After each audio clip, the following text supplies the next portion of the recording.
আজি আমি নিখিল বড়ো ছাত্ৰ সন্থাৰ তৰফৰ পৰা এটা সংবাদমেল আয়োজন কৰিছোঁ। পোনপ্ৰথমে নিখিল বড়ো ছাত্ৰ সন্থাৰ তৰফৰ পৰা বড়োলেণ্ডবাসী ৰাইজ আৰু অসমবাসী ৰাইজলৈ শাৰদীয় দুৰ্গা পূজা এই উৎসৱৰ উপলক্ষে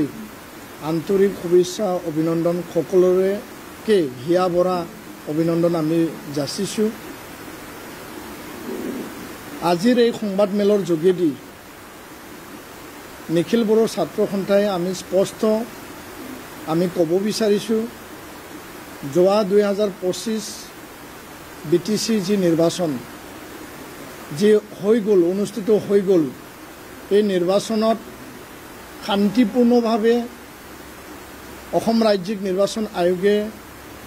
আৰু জিলা প্ৰশাসন আৰু বিটিআৰবাসী ৰাইজে শান্তিপূৰ্ণভাৱে নিৰ্বাচনত অংশগ্ৰহণ কৰা আৰু নিৰ্বাচন অনুষ্ঠিত কৰাৰ বাবে বিটিআৰবাসী ৰাইজ আৰু অসম ৰাজ্যিক নিৰ্বাচন আয়োগক আমি ধন্যবাদ জ্ঞাপন কৰিছোঁ। এই ইলেকশ্যনৰ পিছত যি মেণ্ডেট আহিল, সন্মানীয় হাগ্ৰামা মহিলাৰী ডাঙৰীয়াক বড়োলেণ্ডবাসী ৰাইজে 5টা বছৰৰ কাৰণে এটা মেণ্ডেট প্ৰদান কৰিছে আৰু ইয়াৰ বাবে জনতাৰ যি এটা মেণ্ডেট হাগ্ৰামা মহিলাৰী ডাঙৰীয়াৰ ওপৰত যি আস্থা প্ৰদান কৰিলে, আমি জাতীয় আৰু ছাত্ৰ সংগঠনৰ হৈ পেলাই হাগ্ৰামা মহিলাৰী ডাঙৰীয়াক আমি আন্তৰিক শুভেচ্ছা আৰু অভিনন্দন আমি যাচিছোঁ। আৰু আমি আহ্বান জনাব বিচাৰিছোঁ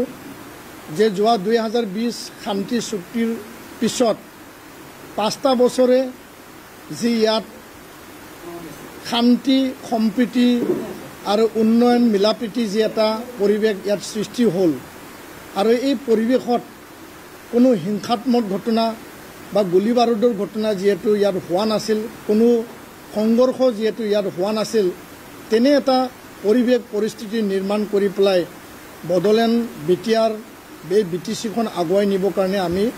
হাগ্ৰামা মহিলাৰী ডাঙৰীয়াক আমি আহ্বান জনাইছোঁ। আমি নিৰ্বাচনৰ সময়ত এটা কথা স্পষ্টকৈ আমি কৈছিলোঁ যে বড়োলেণ্ডত আঞ্চলিকতাবাদী শক্তিয়ে একত্ৰিত হ'ব লাগে আৰু বড়োলেণ্ডত এই BTC আৰু বিটিআৰখন আঞ্চলিক শক্তিয়ে ষ্টেৰিং ধৰি পেলাই আগবাঢ়িব লাগে। আঞ্চলিক শক্তিক সদায় আমি প্ৰাধান্য দি পেলাই আমাৰ যি মনৰ আৱেগ অনুভূতি আমি প্ৰকাশ কৰিছিলোঁ আৰু আজি আঞ্চলিক শক্তিক বড়োলেণ্ডবাসী ৰাইজে এই মেণ্ডেট দিয়াটো, সেই পৰিৱেশটো আজি আমি সকলোকে আমি ধন্যবাদ জনাইছোঁ। আৰু সেইটো আমি প্ৰচেষ্টা চলাইছিলোঁ যে UPPL আৰু BPF একত্ৰিতভাৱে আঞ্চলিক শক্তি আগবাঢ়ি যাওক আৰু দিল্লী আৰু দিছপুৰে বড়োলেণ্ডখন আগুৱাই নিয়াৰ ক্ষেত্ৰত সহায় কৰক, সেই ক্ষেত্ৰতো আমি প্ৰকাশ কৰি আহিছিলোঁ। আজিৰ তাৰিখত সেই পৰিৱেশটো আমি দেখিবলৈ পাইছোঁ। তৃতীয় কথাটো হ'ল যে হাগ্ৰামা মহিলাৰী ডাঙৰীয়া যিহেতু চৰকাৰৰ অধিষ্ঠিত এতিয়া হ'বলৈ গৈ আছে আৰু অলৰেডি তেখেতসকলে অভাৰটেকিঙৰ কাৰণে দিন ধাৰ্য কৰিছে আৰু চৰকাৰত বহা পিছতেই আমাৰ দাবী, আমাৰ আহ্বান থাকিব যে বড়ো শান্তি চুক্তি যি 2020ত আধৰুৱা যিবিলাক সমস্যা, সেই সমস্যা আৰু এই ইছ্যুবিলাকক যাতে তেওঁ আগুৱাই নিয়ে। কাৰণ 2020 চনত যেতিয়া শান্তি চুক্তি হৈছিল, তেখেতেও এই চুক্তিৰ এজন